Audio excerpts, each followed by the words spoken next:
लीजो जोस पेल्लिसेरी न सिर्फ इस वक्त मलयालम सिनेमा के एक बड़े और इम्पोर्टेंट फिल्म मेकर है, बल्कि अपने वक्त के सबसे ओरिजिनल, सबसे इंजीनियस फिल्म मेकर भी कहे जा सकते हैं। पेल्लिसेरी की अपनी स्टाइल है, अपना सिनेमैटिक लैंग्वेज है, और वो एक स्टोरी टेलर है, एक परफेक्ट स्टोरी टेलर है जो कहानी अपने कैमरे के थ्रू कहते हैं।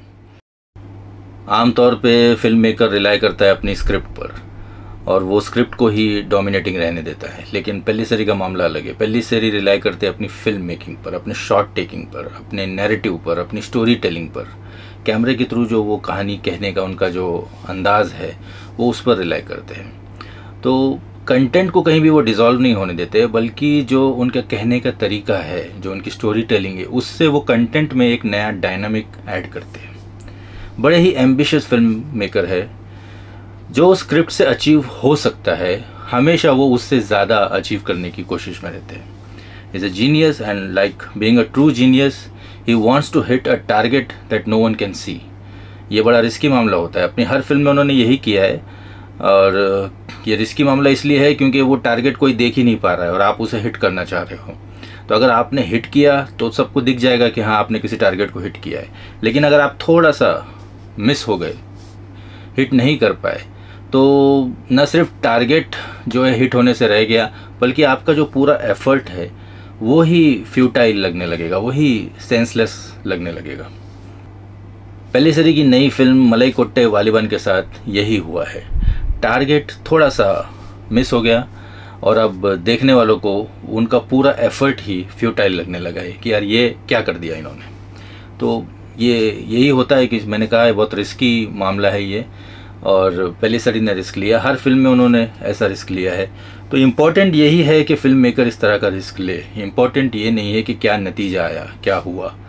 कभी टारगेट हिट होता है, कभी टारगेट मिस हो जाता है। That is not important. What is important is you are willing to take risk, you are willing to keep on inventing, you are willing to experiment, you are willing to push the envelope, you are ready to upgrade yourself, reinvent yourself instead of simply repeating yourself। इस film का plot कुछ यूं है कि एक warrior है, एक योद्धा है जो अपना कारवां लेके चल रहा है और जगह जगह उसे चैलेंजर्स मिल रहे हैं जो उसे चैलेंज दे रहे हैं, और वो सबका चैलेंज एक्सेप्ट कर रहा है और उन्हें धूल चढ़ा रहा है। एक तरह से ब्रेवरी का सेलिब्रेशन है, हीरोइज्म का सेलिब्रेशन है। लेकिन जैसे कि पेल्लिसेरी की आदत है स्क्रिप्ट में जो कुछ है उससे ज़्यादा अचीव करना, तो उन्होंने इसमें एक और चीज़ को मिक्स कर दी है। उन्होंने इसमें कुछ दुनिया के बेहतरीन फिल्मकारों और उनकी फिल्म मेकिंग स्टाइल को ट्रिब्यूट देने की कोशिश की है। फिल्म सबसे बड़ा ट्रिब्यूट देती है हॉलीवुड के महान डायरेक्टर सर्जियो लियोनी को, और उनकी वेस्टर्न फिल्में जो थी उसका जो फिल्म मेकिंग स्टाइल था उसको, और उनके म्यूज़िक डायरेक्टर महान संगीतकार एन्नियो मोरिकोन को। प्रशांत पिल्ले जो इस फिल्म के म्यूज़िक डायरेक्टर हैं, उन्होंने बेहतरीन काम किया है।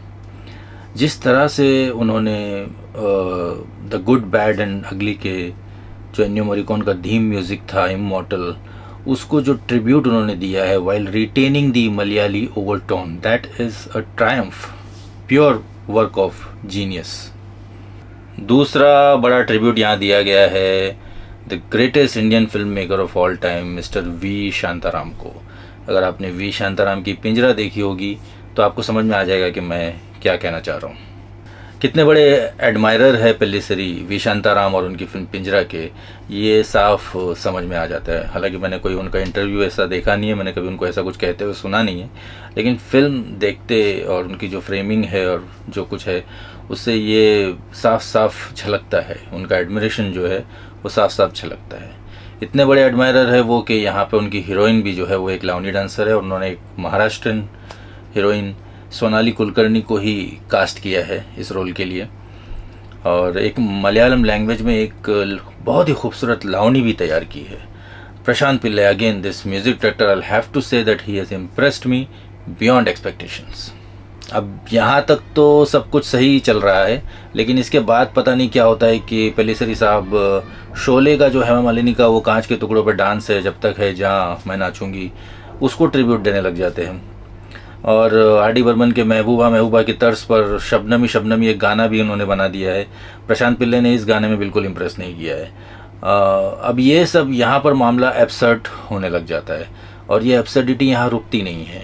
इसके आगे वो मनोज कुमार की क्रांति को भी ट्रिब्यूट देने लगते हैं, और फिर कई सीन्स उन्होंने ऐसे पिक्चराइज किए है कि ऐसा लगता है कि वो मनमोहन देसाई, प्रकाश मेहरा, चंद्रा बारोट, इन लोगों को भी ट्रिब्यूट देना चाह रहे हैं। अब इस चक्कर में क्या होता है कि जो मलईकोट्टे वालिबन है, ये फिल्म जो है वो कहीं बैकग्राउंड में रह जाती है और फोर फ्रंट में आ जाते हैं सारे ट्रिब्यूट्स, जो कहीं कहीं जो है पैरोडी लगने लगते हैं।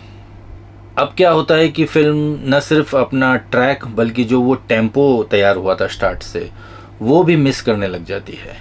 पूरा जो उसका टेम्परामेंट है उसके अंदर भी गियर शिफ्ट हो रहा है, ऐसा फील होने लगता है। बल्कि कहीं कहीं तो ऐसा लगने लगता है कि film is telling you the audience that don't take me seriously.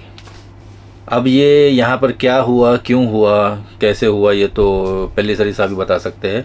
What I can say is that yes, the end result is not that satisfying. अब क्रिएटिव रिस्क वो लेते हैं और बीइंग अ जीनियस वो ऐसा टारगेट हिट करना चाहते हैं जो किसी को दिखाई ही नहीं दे रहा, यानी कि बहुत बारीक टारगेट है। तो अब इतना बारीक टारगेट या तो हिट होगा या फिर सीधा सीधा मिस हो जाएगा, पूरी तरह से मिस हो जाएगा। तो अनफॉर्चुनेटली यहाँ पर मिस हो गया है।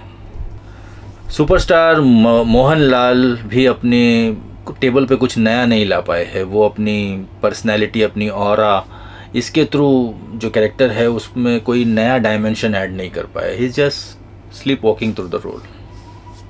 But still I will say the film is worth watching because of Pellissery's fantastic visualisation, Prashant Pillai's amazing background score, and above all Madhu Neelakandan's cinematography. This man's work is alone worth your time and money.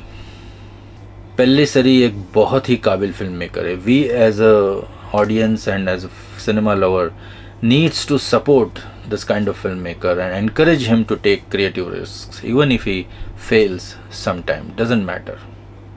Such an ingenious filmmaker is what cinema needs, and not filmmakers who just keep on repeating themselves by making version after version of their successful films.